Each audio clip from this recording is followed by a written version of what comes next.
sociétal et économique. Vous voyez qu'il y a beaucoup d'intervenants. Ils ont tous un point commun, c'est qu'ils ont été lauréats de l'appel à projet Hôpital du Futur. Je vais peut-être d'abord, très rapidement, je vais vous laisser 1 minute chacun pour vous présenter et pour présenter le projet pour lequel vous avez été lauréat. Et on commence par... dites-moi qui veut commencer, sinon je choisis. Allez, Monsieur Debat. Voilà, donc Pascal Debat, groupe hospitalier de la région de Mulhouse, Sud-Alsace, donc le département, l'établissement qui couvre tout le sud du département du Haut-Rhin, multisite. Donc nous déployons donc dans le cadre d'Hôpital du Futur le projet d'ordonnancement du parcours des patients. Nouveau dispositif d'organisation de l'admission des patients dans les services d'hospitalisation complète, à la fois sur les admissions programmées et non programmées. Et donc le projet, c'est une centralisation, une coordination centrale en fait, de ces admissions. Et on y reviendra tout à l'heure avec des enjeux effectivement notamment N'en dites pas trop, d'attractivité. Sinon, je ne pourrai plus poser les questions après. Monsieur Gac. Oui, bonjour, Olivier Gac. Je suis directeur du pôle investissement aux hôpitaux universitaires de Strasbourg.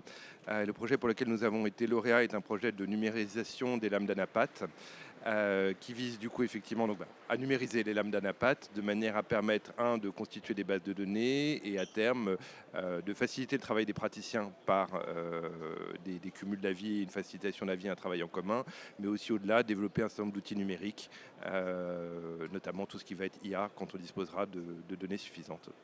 Merci beaucoup. Alors, Bonjour. Petit changement d'intervenant, mais je vais laisser Pascaline se présenter. Donc, bonjour, je suis ici aujourd'hui donc à la place de Monsieur Thomas Talek, qui est le directeur du GHT Nord-Ardennes. Et moi, je suis directrice du patrimoine donc, dans l'établissement public de santé mentale des Ardennes. Et je suis ici pour vous parler du projet Hôpital Vélocité, qui a pour but de faire évoluer nos mobilités vers un hôpital vers la pratique du vélo pour nos professionnels, mais également pour nos soignants et avec un objectif bien particulier. Mobilité active. C'est ça. Merci beaucoup. Monsieur Ménessier.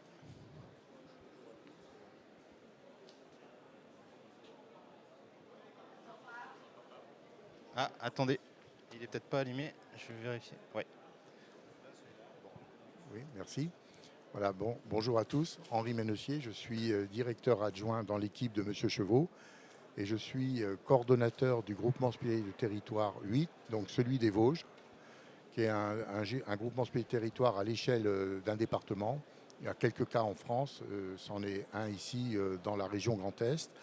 Et le GHT 8 a bénéficié de financement public, fonds FEDER, sur 2 sites du GHT sous la responsabilité de M. Chevaux. Il s'agit du centre hospitalier ouest vosgien, donc Vittel-Neuchâteau, et puis le centre hospitalier de Remiremont. Automatisation également des pharmacies, quand même pour des enveloppes significatives d'à peu près 1,5 million € pour l'ensemble des 2 sites. Merci. Abeline Moreau.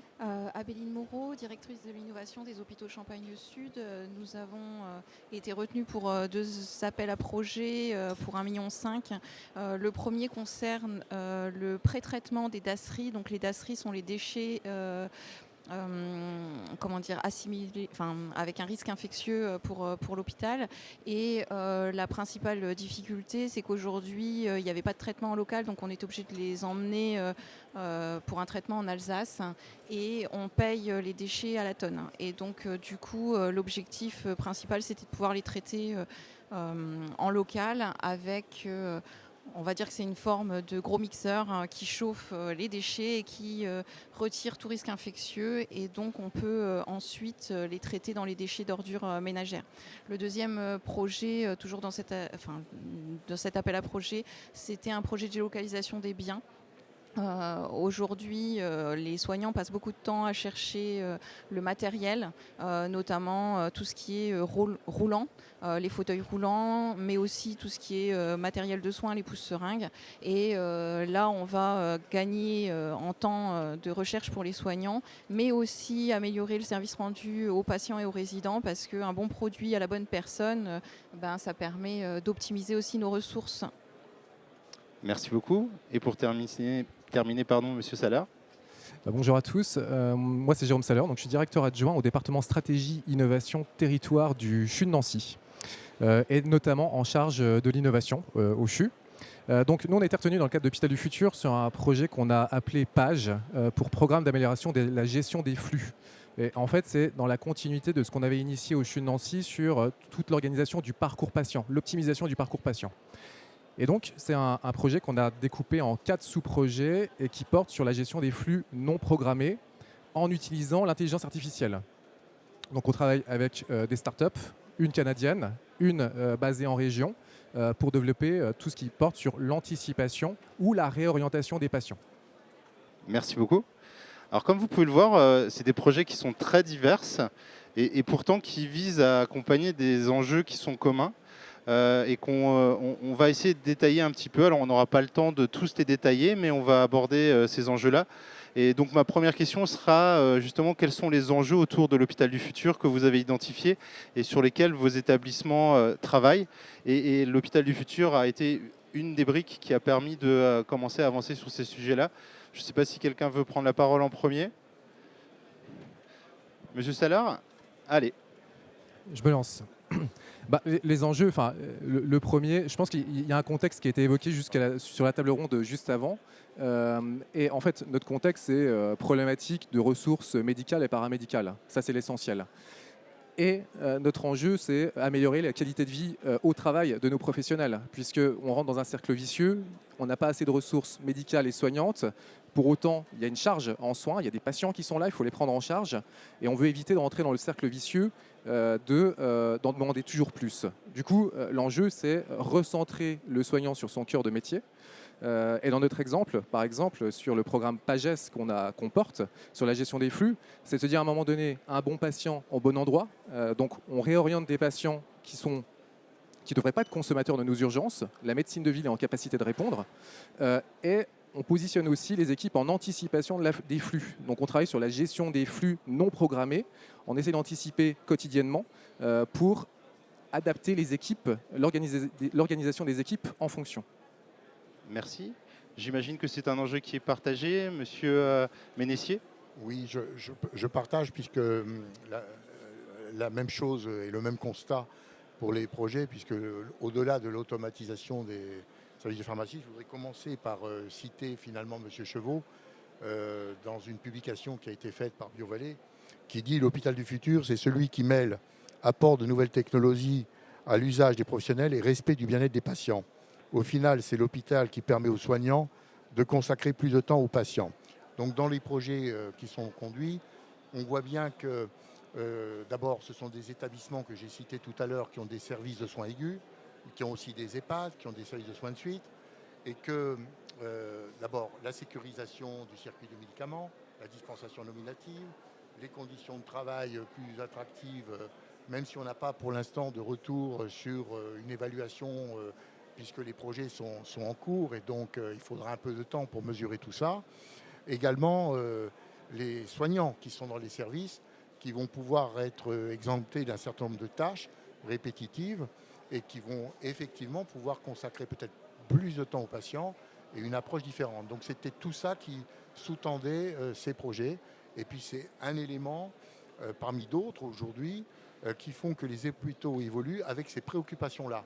Toujours le patient, la qualité des soins, la sécurisation, mais aussi l'attractivité pour les professionnels, puisqu'on a vu avec les événements récents que la démographie médicale, la démographie soignante sont des sujets partout, en tout cas dans les hôpitaux publics, et y compris même d'ailleurs les gros centres qui étaient jusqu'à présent préservés, mais qui ne le sont plus aujourd'hui non plus. Merci. Est-ce que quelqu'un veut Pascaline? Donc nous aussi, on a les mêmes enjeux, c'est de pouvoir améliorer la qualité de vie au travail pour permettre à nos agents de se déplacer sur le site intra-hospitalier de 35 hectares plus facilement, puisqu'ils sont amenés à intervenir d'un bâtiment à un autre en urgence, mais également pour les professionnels qui sont sur tous les sites extra-hospitaliers, qui peuvent aller en visite à domicile, qui peuvent parfois galérer à stationner, avoir des stationnements payants. Donc c'est vrai qu'avec le vélo, ce sera beaucoup plus simple pour eux. On a des objectifs environnementaux puisqu'on a un parc de 98 véhicules. Donc l'objectif est de le réduire et notamment de réduire nos rejets de CO2. Donc c'est vrai que c'est aussi en faveur de l'augmentation de la pratique physique pour les professionnels avec l'objectif de déployer des activités avec nos patients par la suite. Merci. Monsieur Gac. Alors, effectivement, nous, ce qui nous a amené à présenter ce projet, c'est un constat simple, c'est qu'au niveau national, il y a à peu près 1670 médecins à NAPAT. La moyenne d'âge est de 50 ans, un quart a plus de 60 ans, et 21% des postes sont vacants. Ça, c'était le constat de départ, et on sait aujourd'hui, parce qu'on voit, que la NAPAT n'a finalement pas tellement changé dans ses fondements depuis la création de la première chaire d'Anapat à Strasbourg en 1819, qui reste le travail individuel du pathologiste devant son microscope, même si naturellement la science a beaucoup progressé. Et on voit se déployer aujourd'hui ou se préparer un certain nombre d'outils technologiques fondés autour effectivement de l'analyse informatique, de l'échange d'images, qui vont nous permettre de gagner du temps. Qui vont permettre de gagner du temps à ces anapathes. Et du coup, j'ai envie de dire que ces outils commencent à être prêts, ils ne sont pas encore présents, mais la solution technologique existe. Et pour nous, c'est vrai que le programme Hôpital du Futur, c'était vraiment la possibilité, face à une technologie qui commence à être mature, de prendre 4 ou 5 ans d'avance, quelque part, grâce à la disponibilité des crédits sur des choses qui sont relativement coûteuses, sur ce déploiement de technologie et de s'inscrire un peu en avance de phase sur une technologie encore émergente. Merci beaucoup. Je vais rejoindre un petit peu ce qui a été dit par le collègue du CHU de Nancy. On est sur des projets un petit peu similaires. Pour nous, l'enjeu principal, c'est le contexte des ressources contraintes, ressources médicales, ressources soignantes, ressources en lit d'hospitalisation aussi. Donc l'enjeu aujourd'hui, on a un véritable enjeu d'attractivité des professionnels.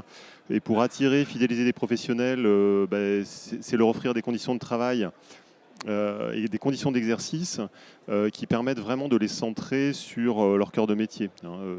Et ça, c'est un élément qui aujourd'hui est assez fondamental sur l'attractivité. Donc le dispositif d'ordonnancement, son objectif, c'est vraiment ça, c'est centraliser, c'est-à-dire disposer d'une cellule en fait centralisée d'ordonnancement et d'orientation des patients dans les services d'hospitalisation et limiter finalement toutes les interfaces chronophages pour les médecins ou pour les personnels soignants. Donc ça, c'est vraiment la première priorité. Ça joue en particulier pour les services d'urgence. Aujourd'hui, les professionnels des services d'urgence sont effectivement très sollicités et ça fait partie effectivement des éléments péjoratifs de leurs conditions de travail. Donc voilà, ça c'est vraiment la priorité du projet. Et puis deuxième enjeu quand même aussi, l'optimisation du parcours des patients, c'est-à-dire aussi gagner en délai d'attente aux urgences, gagner aussi en délai d'hospitalisation et optimiser nos capacités d'hospitalisation dans un contexte globalement contraint. Merci beaucoup. Alors, on vient de parler des enjeux sociétaux qui sont liés à l'hôpital du futur.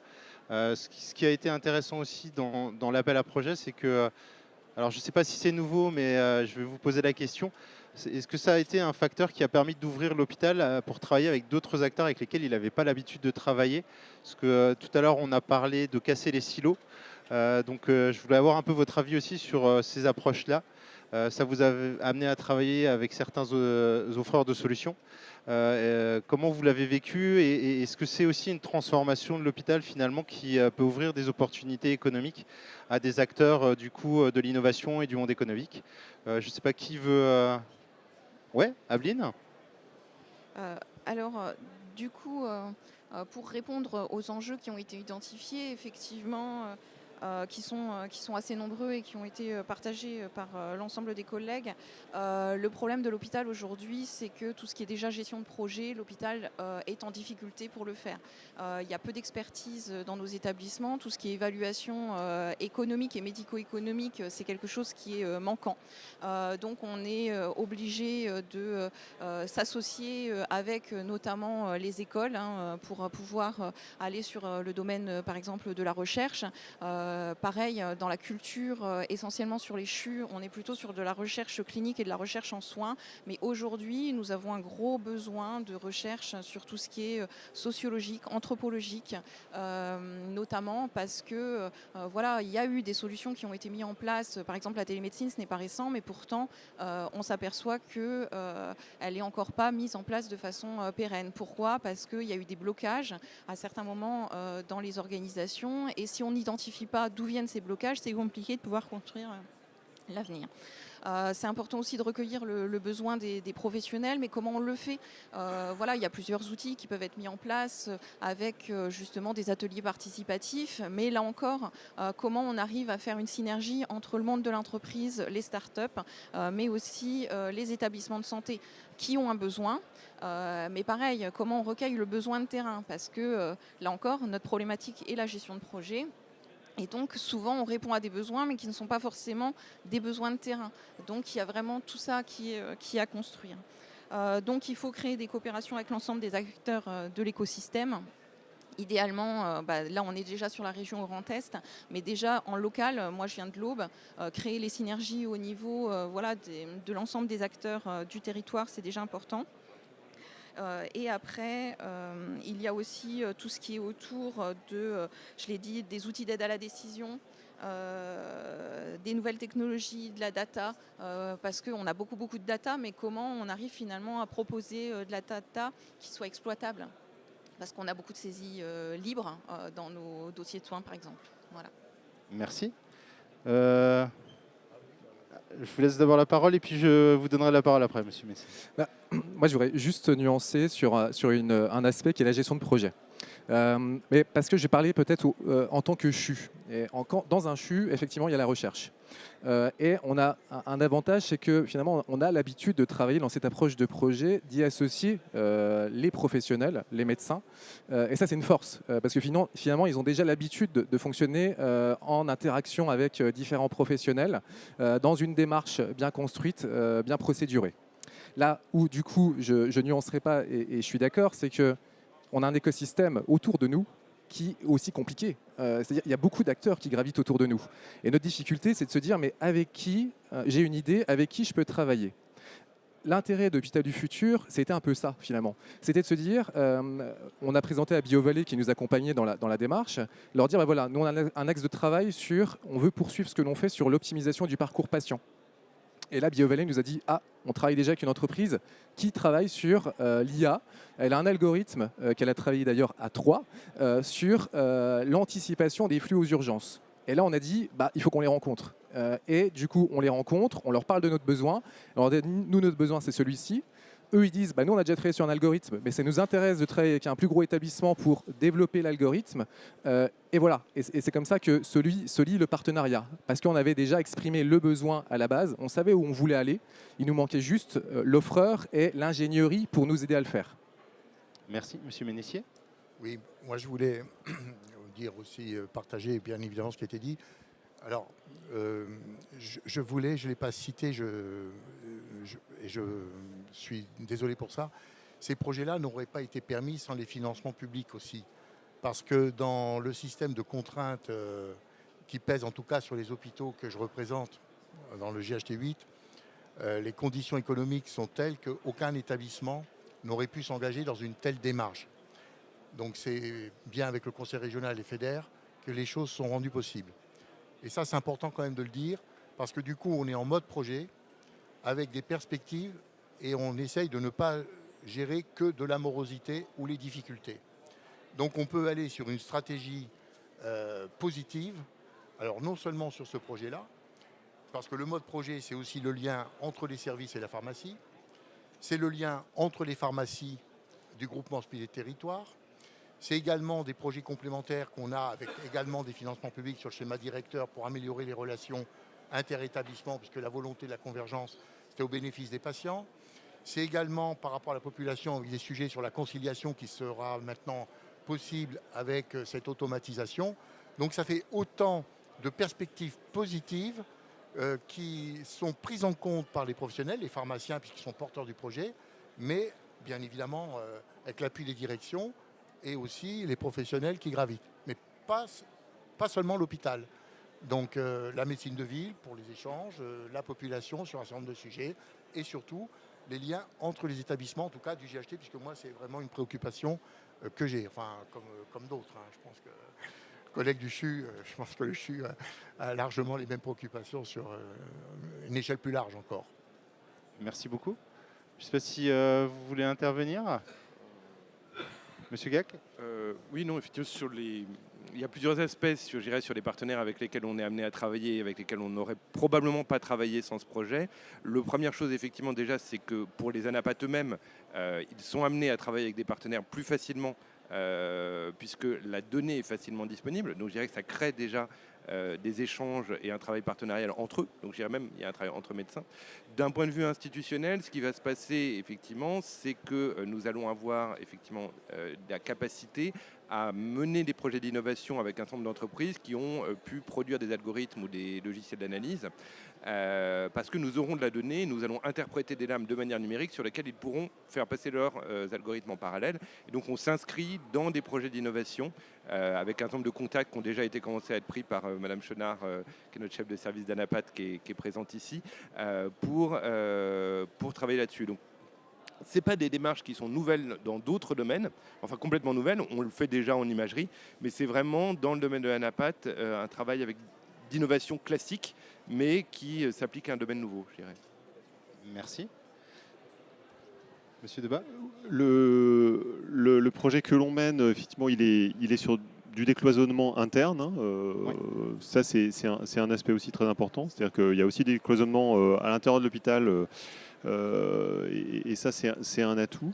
Mais un chantier, c'est un gros projet effectivement organisationnel. Il nécessite de la ressource extérieure, en fait, pour apporter de la méthode, des outils.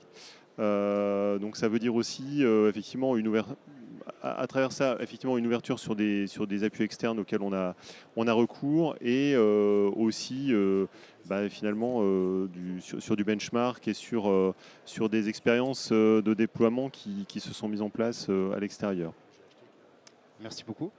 Alors ce que je trouve intéressant, c'est que du coup, j'ai l'impression que ça a donné des marges de manœuvre pour pouvoir entamer des transformations et on ressent qu'il y a un besoin d'évolution de l'hôpital, que c'est quelque chose qui est en train de se mettre en place et que de pouvoir travailler avec un écosystème, parce que c'est cette notion-là finalement qui ressort, est quelque chose d'important.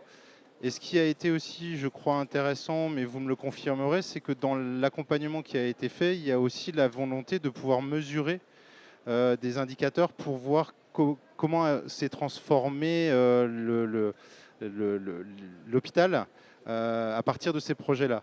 Est-ce que vous pouvez nous parler un peu des indicateurs qui sont mis en place et de l'accompagnement que vous avez par BioValley sur la mise en place d'indicateurs qui, je pense, pour certains sont communs et puis qui vont varier en fonction des projets. Je ne sais pas qui veut prendre la parole. Pascaline ? Oui. Alors nous, nos indicateurs n'ont pas encore été mis en place, mais ils seront mis dès que les vélos seront déployés au niveau des services de soins. Le principal indicateur, ce sera notamment les kilomètres parcourus en vélo pour voir par rapport à notre bilan de gaz à effet de serre, combien de CO2 en moins nous aurons rejeté.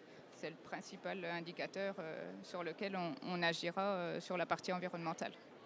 Et est-ce que du coup, question complémentaire, si on parle du côté environnemental, a priori, ce n'était pas quelque chose qui était en place avant ce projet-là.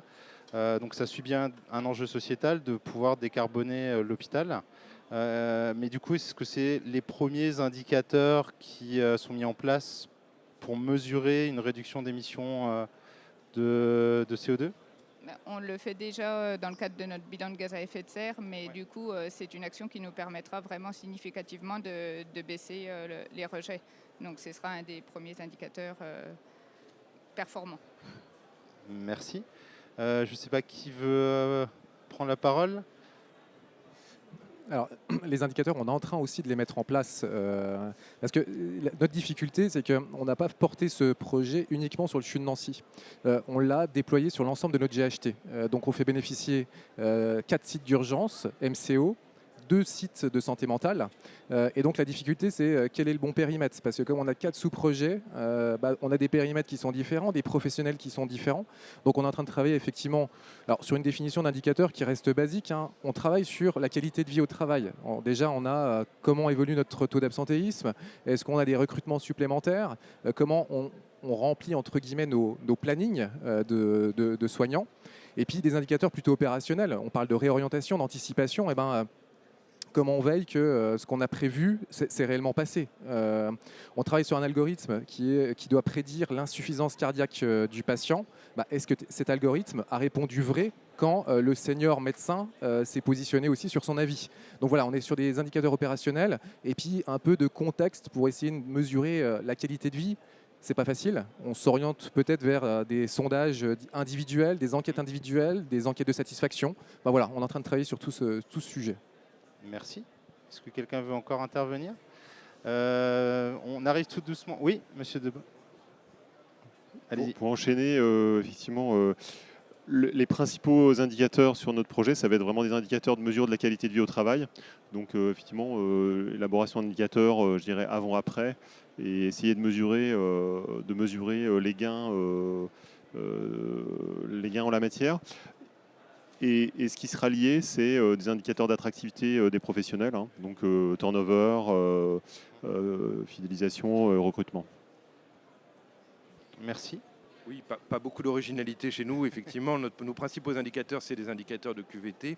Mais c'est vrai que finalement, ce que nous a apporté ce projet, c'est quelque chose qui n'est pas susceptible de faire l'objet d'un indicateur, c'est que nous ne subissons plus. Le service d'Anapat a un projet et ça se sent, et à chaque réunion ça se sent, les internes sont impliqués, les gens veulent rester, et c'est vrai que c'est difficile à poser en indicateur.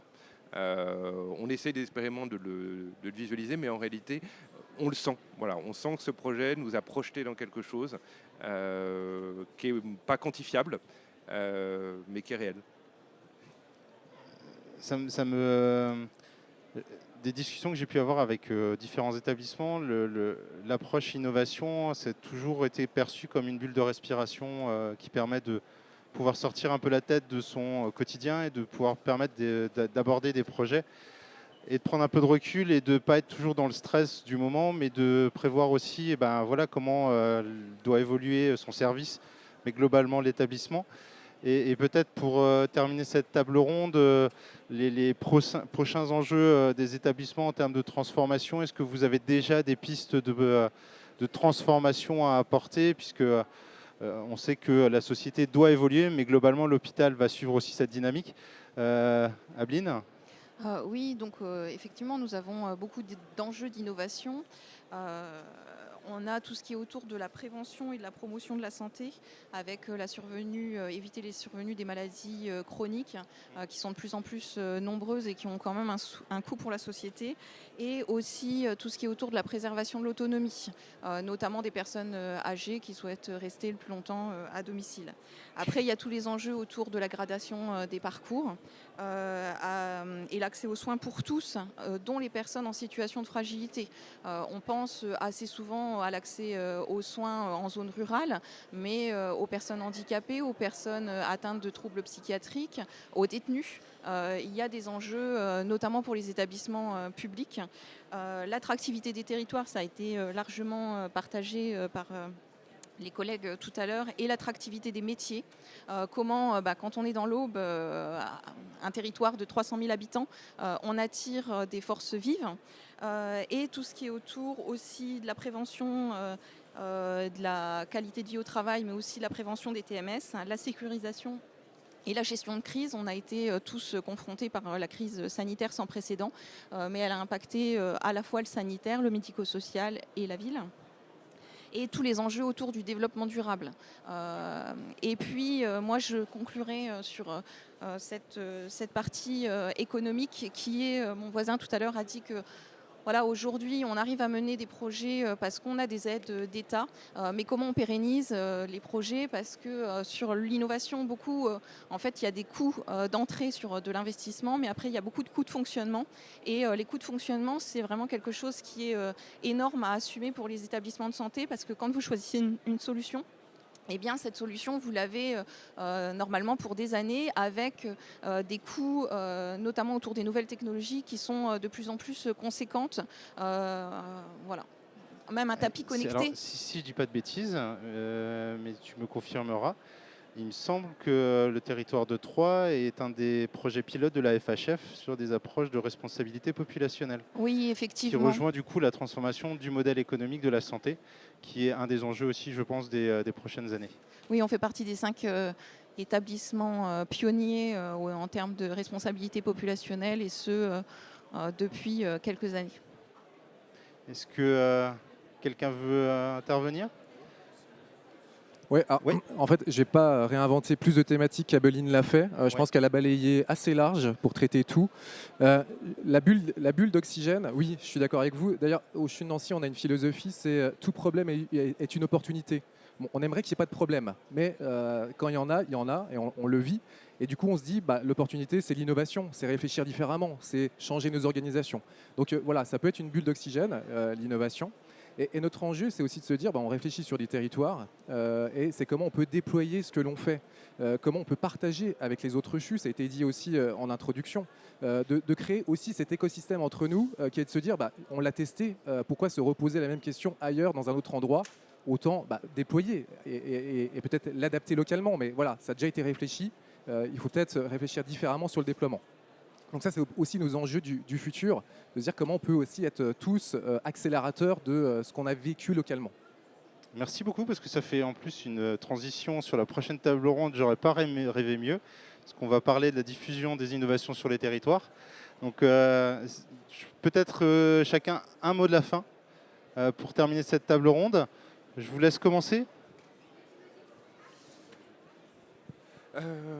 Non, effectivement. Alors, sur l'hôpital du futur, et si j'essaie de voir la manière dont le projet s'intègre, c'est vrai que l'impression que j'ai, c'est que les hôpitaux sont face à une révolution sur le modèle de la donnée, en fait.